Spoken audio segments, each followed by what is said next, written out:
जय श्री सीताराम जी की। स्वागत है आप सभी का हमारे YouTube channel Shri Ramcharitmanas with Diksha पर। जैसा कि आप सभी जानते हैं कि हमारे इस चैनल पर श्री रामचरितमानस की चौपाइयों का तथा उनके हिंदी अर्थों का वर्णन किया जाता है। उसी कड़ी में आज हम उस प्रसंग का वर्णन करने जा रहे हैं जब गुरु वशिष्ठ जी की आज्ञा पाकर भरत और शत्रुघ्न अपने ननिहाल से अयोध्यापुरी को वापस लौटते हैं। हमने अपनी पिछली वीडियोज़ में पिछले सभी प्रसंगों का वर्णन किया है। यदि आप चैनल पर नए हैं तो चैनल को सब्सक्राइब कर लीजिए और श्री रामचरितमानस की कथा श्रवण का लाभ लेते रहिए। यदि आपको वीडियोस पसंद आए तो वीडियो को एक लाइक ज़रूर कर दीजिए। साथ ही साथ आप अपने अनुभव को कमेंट बॉक्स में हमारे साथ शेयर भी कीजिए। तो चलिए श्री सीताराम जी को नमस्कार करके आज की कथा शुरू करते हैं। हाट बाट नहीं जाए निहारी, जनपुर दह दिस लागी दवारी। आवत सुत सुनी कै नंदिनी, हरसी रविकुल जल चरु चंदिनी। सजी आरती मुदित उठ धाई, द्वारे भेटी भवन ले आई। भरत दुखित परिवार निहारी, मानव तुहिन बनज बनु बारा। कै हर्षित एहि भांति, मनौ मुदित दवलाई किराती। सुतहि ससोच देखी मन मोरे, पूछई नैहर कुशल महामारे। सकल कुशल कहे भरत सुनाई, पूछी निज कुल कुशल भलाई। कहु कह तात कहाँ सब माता, कह सिय राम लखन प्रिय भाता। सुनि सुत बचन स्नेह में, कपट नीर भरि नैन।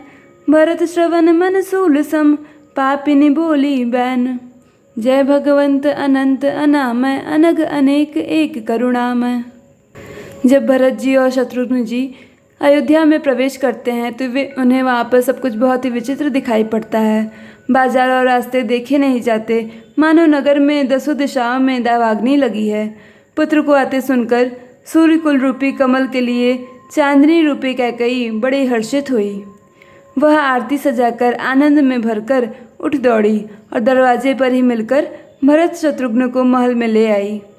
भरत ने सारे परिवार को दुखी देखा, मानो कमलों के वन को पाला मार गया हो।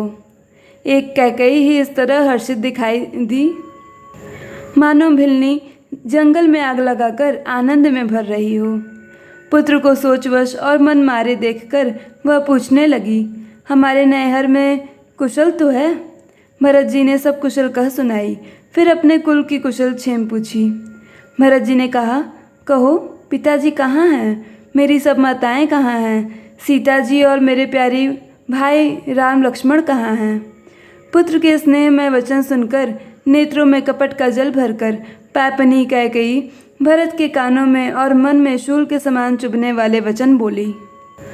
तात बात मैं सकल सवारी, भय मंथरा सहाय बिचारी। कछुक काज विधि बीच बिगार्यो, भूपति सुरपति पुर पुग उधार्यो। सुनत भरतु भय बिबस बिसादा, जनु सह मेउ करिके हरिनादा। तात तात हाँ तात पुकारी, परे भूमि तल व्याकुल भारी। जल चलत न देखन पायो तोहि, तात न राम ही सापेहु मोहि। बहुरि धीर धरि उठे सभारी, कहो पितु मरन हे तुम हतारी। सुनि सुत बचन कहति कैकेयी, मरम पाछि जनु माहु देई।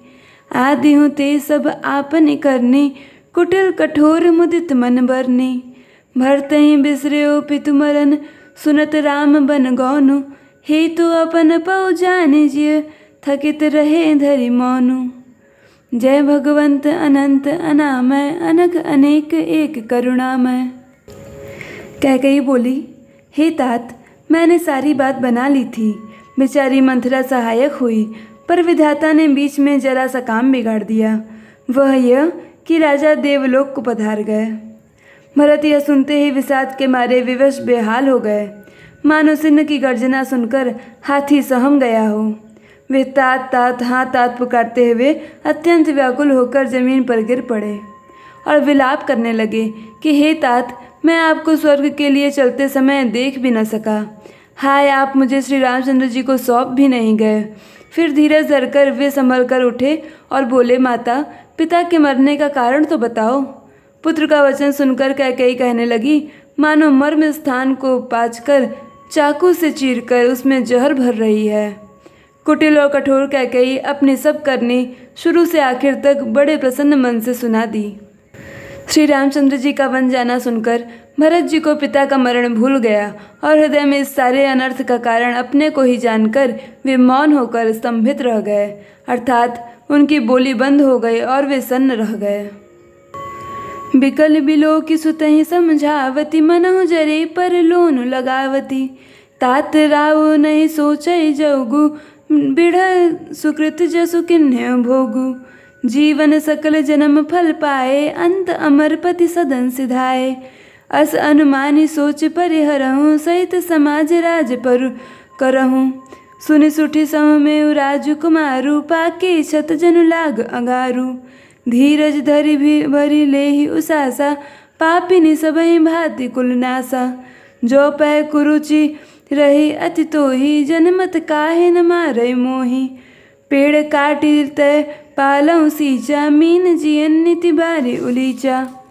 हंस बंसु दशरथ जनमु, जनकु राम लखन से भाई। जननी तू जननी भई, विदिशन कछु न बसाई। जय भगवंत अनंत अनामय, अनक अनेक एक करुणामय। पुत्र को व्याकुल देखकर कैकेयी समझाने लगी, मानो जले पर नमक लगा रही हो। वह बोली, हे तात, राजा सोच करने योग्य नहीं है। उन्होंने पुण्य और यश कमाकर उसका पर्याप्त भोग किया। जीवन काल में ही उन्होंने जन्म लेने के संपूर्ण फल पा लिए और अंत में वे इंद्रलोक को चले गए। ऐसा विचार कर सोच छोड़ दो और समाज सहित नगर का राज्य करो। राजकुमार भरत जी यह सुनकर बहुत ही सहम गए, मानो पके घाव पर अंगार छू गया हो। उन्होंने धीरज धरकर बड़ी लंबी सांस लेते हुए कहा, पापिनी, तूने सभी तरह से कुल का नाश कर दिया। वे आगे कहते हैं, हाय, यदि तेरी ऐसे ही अत्यंत बुरी रुचि थी तो तूने जन्मते ही मुझे मार क्यों नहीं डाला। तूने पेड़ को काटकर पत्तों को सींचा है और मछली के जीने के लिए पानी को उलीच डाला, अर्थात मेरा हित करना जानकर उल्टा तूने मेरा अहित कर डाला। मुझे सूर्यवंश सा वंश, दशरथ जी सरीखे पिता और राम लक्ष्मण से भाई मिले, पर हे जननी, मुझे जन्म देने वाली माता तू हुई। क्या किया जाए, विधाता से कुछ भी वश नहीं चलता।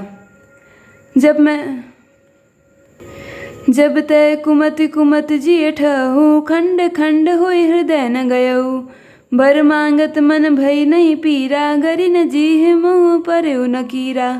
भूप प्रीति तोर किम कीन्ही, मरण काल विधि मति हरि लीन्ही।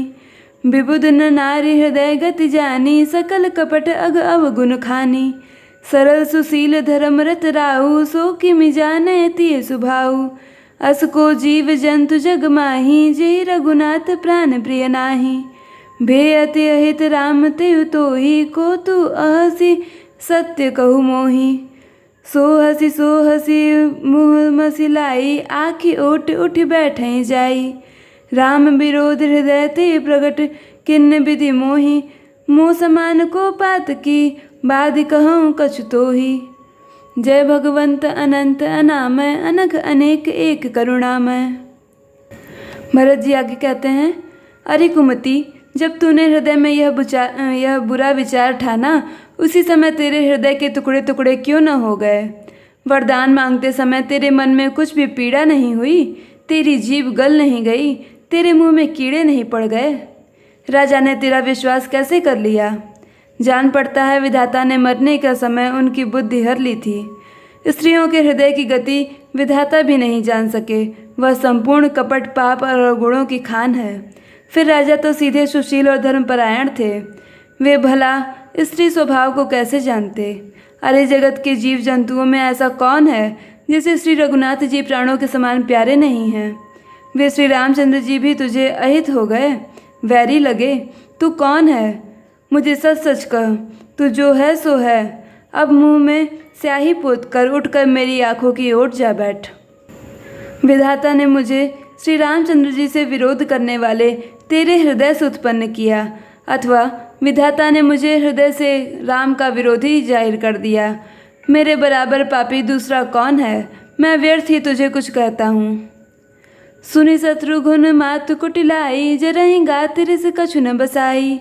तेहि अवसर कुबरी तह आई, बसन विभूषण विविध बनाई। लखी रस भरे उलखन लघुभाई, बरत अनल घृत आहुति पाई।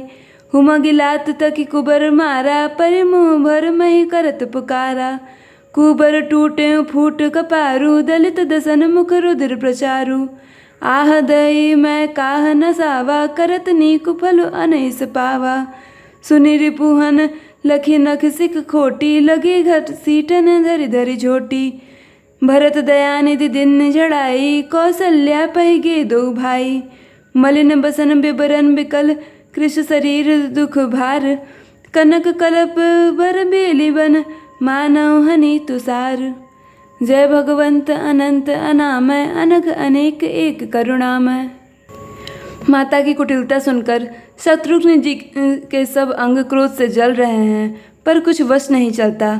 उसी समय भांति भांति के कपड़ों और गहनों से सजकर कुबरी मंथरा वहां आई।